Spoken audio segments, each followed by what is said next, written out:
The men from Amatu were amazed. They saw the marriage pictures and evidence of Ebiere and Oguta's life together, and they couldn't believe their eyes.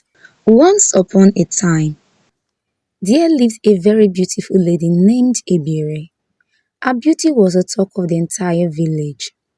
Young men from near and far admired her and sought her hand in marriage. From early in the morning till late in the evening, her mother would receive visits from different men, each hoping to marry Ebiere. But Ebiere had a mind of her own. She would always tell her mother, "Mama, I don't love any of these men. When the one I truly love comes, I will marry him." And so she turned down every single man who came to ask for her hand in marriage. One sunny afternoon, as was her usual routine, Ebiere decided to go to the river. The river was her favorite place to relax, swim, and clear her mind. On her way, she noticed a tall, fair-skinned man standing by the roadside. He was handsome, with a smile that could melt hearts. Ebiere's heart skipped a beat, and she found herself staring at him. She felt something strange inside her. Could this be the man I've been waiting for? She thought to herself, but Ebiere was too shy to say anything to the stranger. Instead, she hurried past him and made her way to the river. When she arrived, she took off her wrapper and entered the water to swim. Unknown to her, the tall man had followed her to the river and was watching her swim from a distance. After a while, the man approached her and asked politely, "Can I join you?" Without thinking twice, Ebiere responded with a smile, "Yes, you can." The two swam together, splashing water and laughing like they had known each other forever. There was something magical in the air. When they were done swimming, the man offered to walk Ebiere home. She agreed, and they talked as they walked through the village paths. The man introduced himself as Oguta and said he was from a small village called Amatu. But when Ebiere asked about his family, he became quiet. "Are you married? Do you have children? What about your parents?" Ebiere asked. Oguta smiled and said, "When the time comes, I will tell you everything." She didn't push further. She was already deeply in love with him, and nothing else mattered at that moment. They said goodbye at her doorstep, and Oguta promised to return soon. Ebiere was overjoyed. For the next 2 weeks, she didn't see or hear from Oguta. She began to worry, but just as she was about to lose hope, Oguta came back. This time, he wasn't alone. He brought an elderly man with him who he introduced as his uncle. "We have come to ask for your hand in marriage," Oguta said with a big smile on his face. Without hesitation, Ebiere said yes. She was so in love that she couldn't even think of saying no. They performed all the marriage rites, and the whole village celebrated their union. The wedding was the talk of Tarama for weeks. People couldn't stop talking about how beautiful Ebiere looked and how lucky she was to marry such a handsome man. After the wedding, Oguta took Ebiere to live with him in a big town called Ogola. It was a far larger town than her village, filled with people from different places. They lived happily, and within a year, Ebiere gave birth to a beautiful baby girl. They named her Doye. Doye was as beautiful as her mother, and everyone who saw her admired her beauty. Life was going well, but as 2 years passed, something started to bother Ebiere. She had never met any of Oguta's family members or friends. She wondered why Oguta never talked about them or took her to visit his village. The thoughts wouldn't leave her mind. One day, Oguta told her he needed to travel for a few days. After he left, Ebiere saw it as an opportunity to satisfy her curiosity. She took one of his pictures and decided to travel to his village, Amatu, to meet his family. The journey from Ogula to Amatu wasn't easy. Ebiere had to take several boats and walk long distances. But finally, after 2 days, she arrived at Amatu. She started asking around if anyone knew Oguta. For 2 days, nobody could give her an answer. She was beginning to lose hope.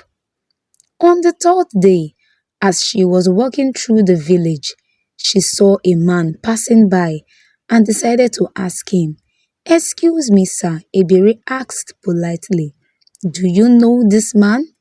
She showed him Oguta's picture. The man looked at the picture carefully and nodded. "Yes, I know him," he said.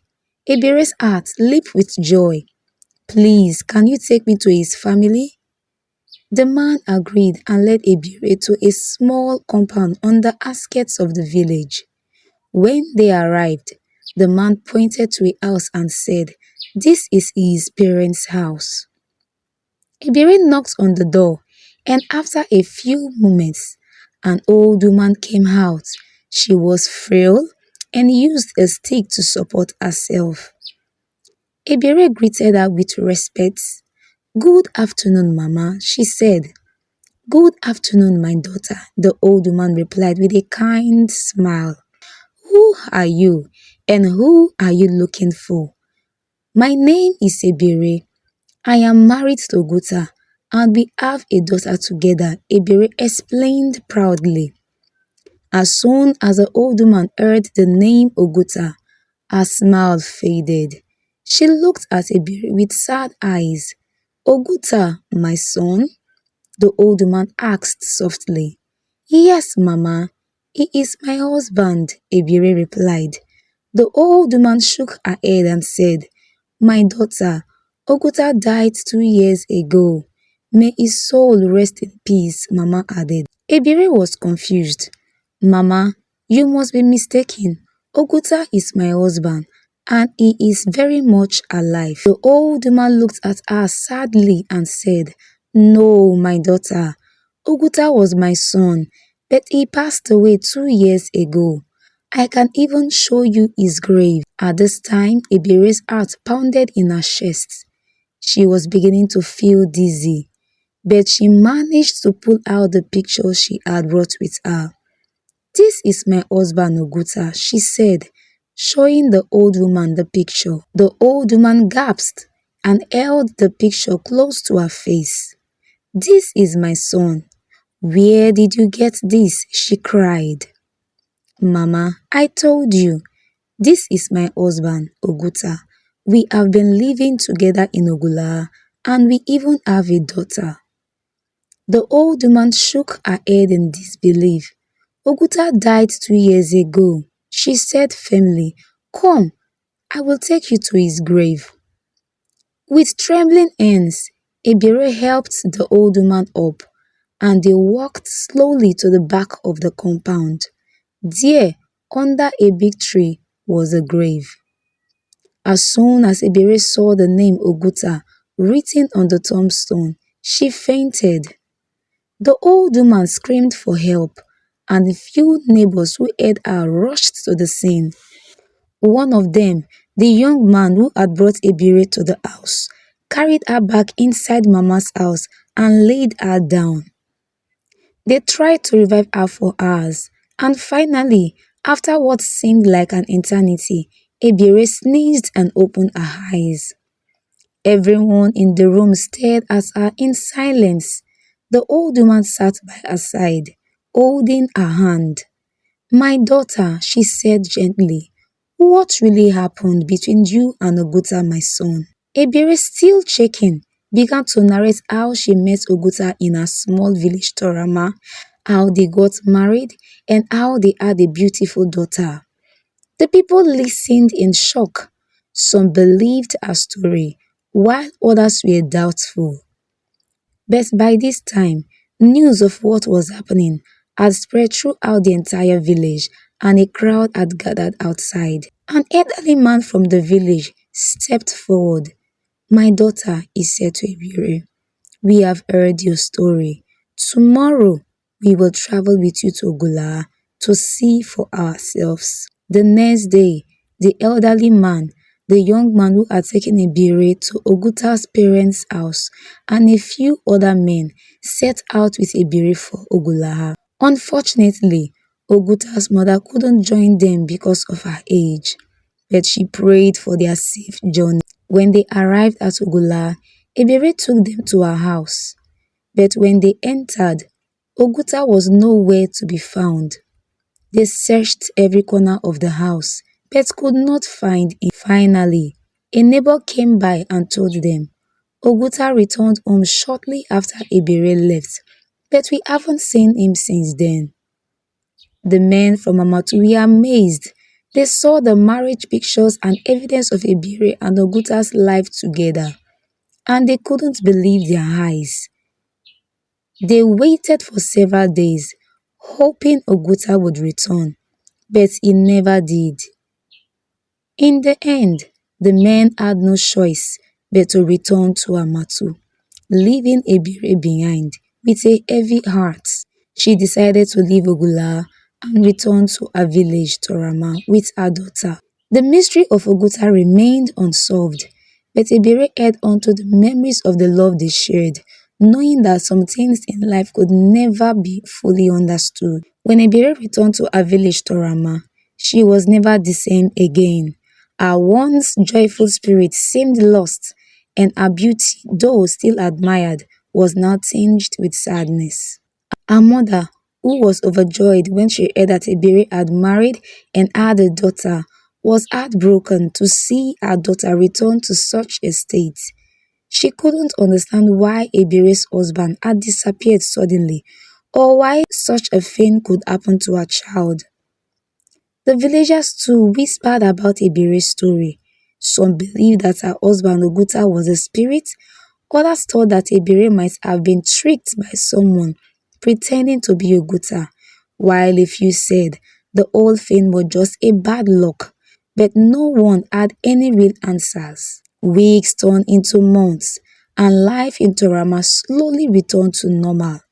Ebiere's daughter Doye grew up surrounded by love from her mother and her grandmother. Doye was the only source of happiness left in Ebiere's life, and she made sure to give her the best upbringing possible. As Doye grew older, she often asked about her father. "Mama, where is my papa? Why does he never come to visit us?" Doye would ask with her innocent eyes. Ebiere would always tell her, "Your papa loved us very much, my dear. He was a good man, but he is no longer with us." Though Ebiere tried her best to protect her daughter from the truth, she couldn't hide her pain.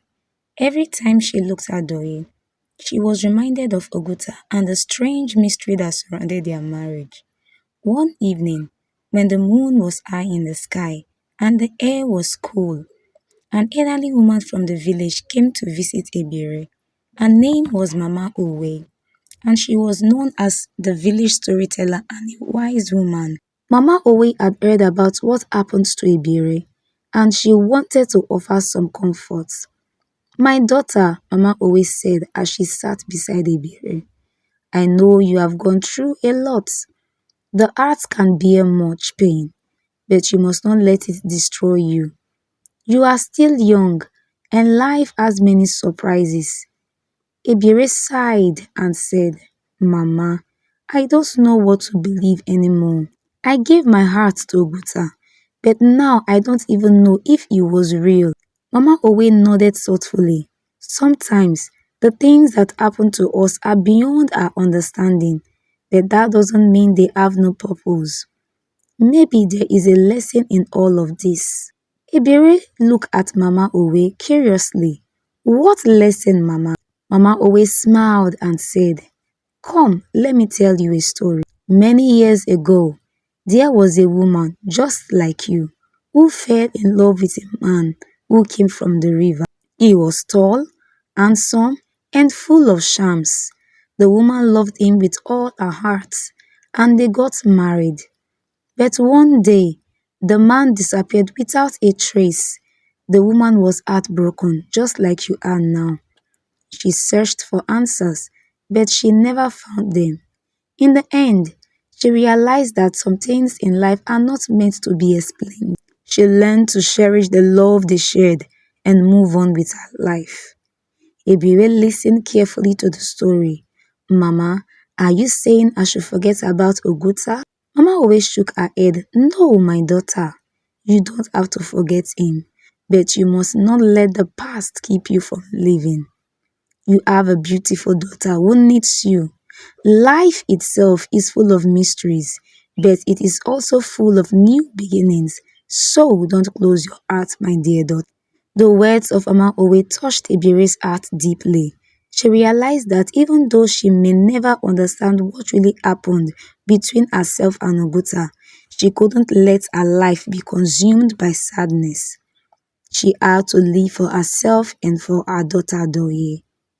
In the months that followed, Ebiere found peace within herself. She became more involved in her village, helping with community work and teaching the younger girls about life and love. She no longer saw herself as a victim of circumstance, but as someone who had grown stronger through her experiences. As for Doye, she grew up to be just as beautiful as her mother and as wise as her grandmother. The village often marveled at her beauty and intelligence, and Ebiere made sure to teach her the values of love, patience, and understanding.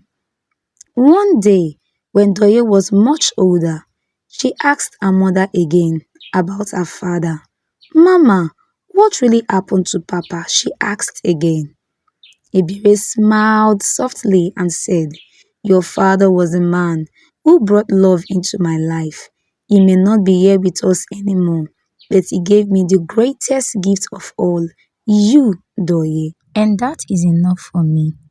And with that, Ebiere embraced her daughter, finally at peace with herself. Morals of the story. Love is a beautiful emotion, but it can also be full of mysteries and unanswered questions. Sometimes, the people we love may live our lives without any explanations, but the love we shared with them remains. Ebiere learned that love is not about how long someone stays, but about the memories and the impact they leave on our hearts. Ebiere's story shows us that life must go on, even after tragedy or heartbreak. She didn't let the disappearance of Oguta keep her stuck in the past. Instead, she found the strength to live for her daughter and herself. We must learn to keep moving, no matter how difficult life gets. Remember, the Word of God says, if you faint in the days of adversity, your strength is small. Not every question in life has an answer. Sometimes we may never understand why certain things happen to us. In such cases, it's important to accept the mystery and focus on the blessings we still have, just like Ebiere chose to cherish her daughter and the love she shared with Oguta rather than dwell on the unknown. Ebiere's journey shows us that even in the face of adversity, we can find strength within ourselves. She turned her pain into a source of wisdom for others and became a pillar in her village, guiding the younger generation. Hard times can help us grow stronger if only we embrace them with courage and resilience. Remember, the Word of God says, if you faint in the days of adversity, your strength is small.